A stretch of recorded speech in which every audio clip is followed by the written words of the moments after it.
Hello and welcome to Chart of the Day Cafe for Thursday, July 5th, 2018. Just want to read our disclaimer quickly. Trading stocks is a high level of risk and viewers should complete their own due diligence on any stock or underlying that they intend to own. 100% of the content of this video and communique is intended for journalistic and educational purposes only. This video and all indicators, strategies, and articles herein should not be construed as investment advice. Not making any recommendations, always for your further homework. Good morning, Sue here. Hope you've had a great week so far. A nice holiday shortened week for everyone in the US and Canada. Lots going on in the markets. The futures look to be getting off to a green start this morning. So with that, let's get into today's video. If you know me, you know I always start my videos off with a look at the Russell Index. Why? Because I always want to make sure that before I'm adding a new name to my watch list, I'm adding it in a rising positive market environment. And for that, I use the Russell as my proxy. So we're looking at the IWM, which is the ETF that represents the Russell 2000, and I like to step back and take a look at it on a 5-year monthly time frame. So this is the 5-year chart, monthly candles. The most important line on my chart is this black diagonal. I want to see price up and over that on the monthly. It held price in, the black diagonal line held price in through all of 2017, and then price broke up out and over. But in February it sank below and it spent the next several months trading below. But as you can see, the candle for the month of May was positive. June had a wick, and here we are for the month of July. So we'll see if this was just consolidation here and we're going to move higher. We'll see.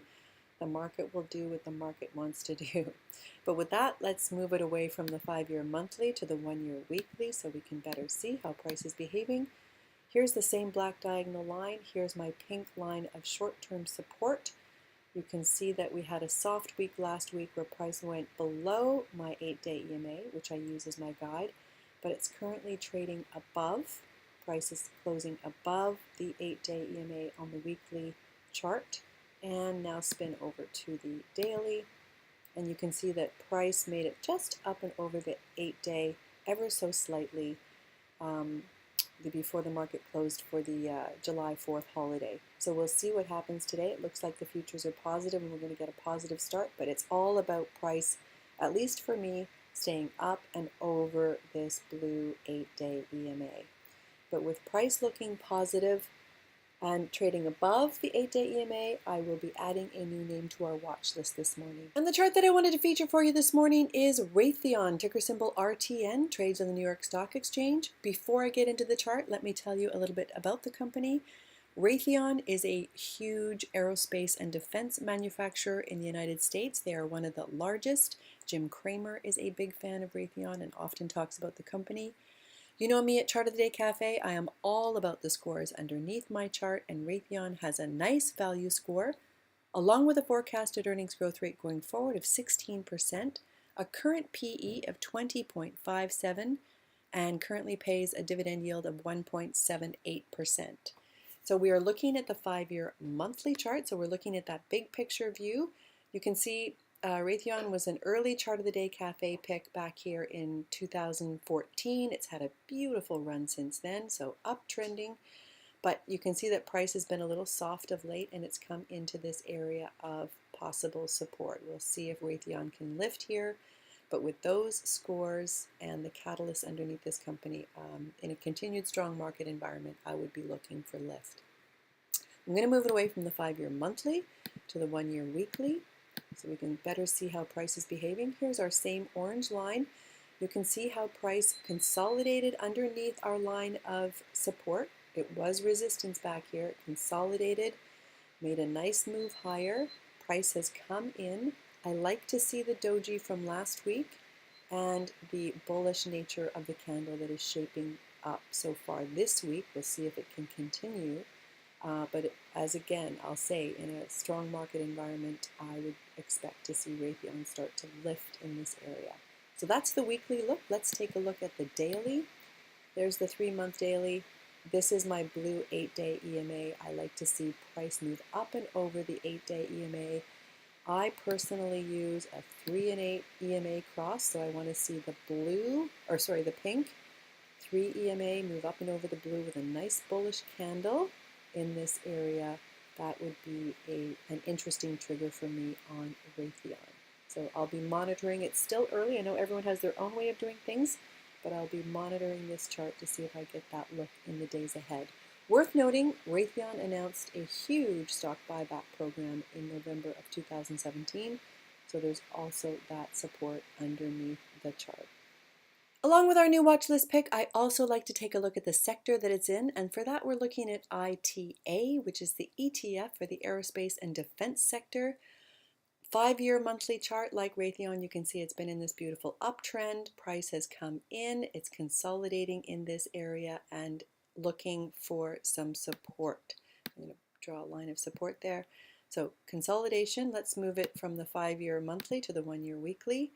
And it looks a lot like Raytheon, where we had a doji last week, positive candle so far this week, at an interesting area of support. So I will be looking for this sector to lift overall. So here's the daily. As you can see, it looks a lot like Raytheon with price moving up and over the blue 8-day EMA. Along with the sector, I like to take a look at seasonality, and for that I go to equityclock.com. An excellent, excellent site. I like to see whether my new watch list pick has seasonal favor. So here's the seasonal chart for Raytheon. You can see that in the month of July it does start to come into that seasonal favor and have a solid back half of the year. No guarantee that happens again this year, but always good to know. Along with seasonality, I also like to spin over to Finviz and see if I've got analyst support for my new watch list pick. As you can see, it's a little choppy. It had a recent downgrade, but for the most part, pretty positive analyst support for Raytheon. Also, a number of really great articles down here. I am going to flag a couple of these for today's video. I'll put them in the show notes. This one in particular, Jim Cramer, One Patriotic Stock. Oh, isn't that annoying? One patriotic stock to put on your July 4th shopping list, and of course that is Raytheon. So he has comments to make there worth listening to. Again, I will include it in the show notes. And so to quickly recap, let's go back and check the boxes. I started today's video with a look at the Russell Index, and we note that overall the Russell Index is up and over the 8-day EMA on both the daily and weekly charts. So check that box. We looked at the 5-year chart for Raytheon, and we note that overall in the last 5 years it's been in an uptrend, but price has come in and it's at an area of possible support and price strength continuation. Emphasis on possible. It's all about what the overall markets want to do. We looked at the 5-year chart for the sector that Raytheon is in, the ETF ITA, and like Raytheon, it's in an uptrend on the 5-year chart and at an area of support. Raytheon has a good value score. It's got a good growth score with a forecasted earnings growth rate going forward of 16%. Current dividend yield of 1.78%. It does not have a 3 and 8 EMA cross, which I look for. So that box is not triggered, but it does have seasonality. Analyst support, we took a look at that on Finviz. I'm going to let you decide whether you want to check that box. And worth noting, they've got a big stock buyback program in place that was announced on November 16th, 2017. Current PE of 20.57 and earnings are on July 26th. As a reminder, these videos go out every Tuesday and Thursday morning. If you like today's video, please give it a like on YouTube and subscribe. Thanks for watching. I'll see you next Tuesday.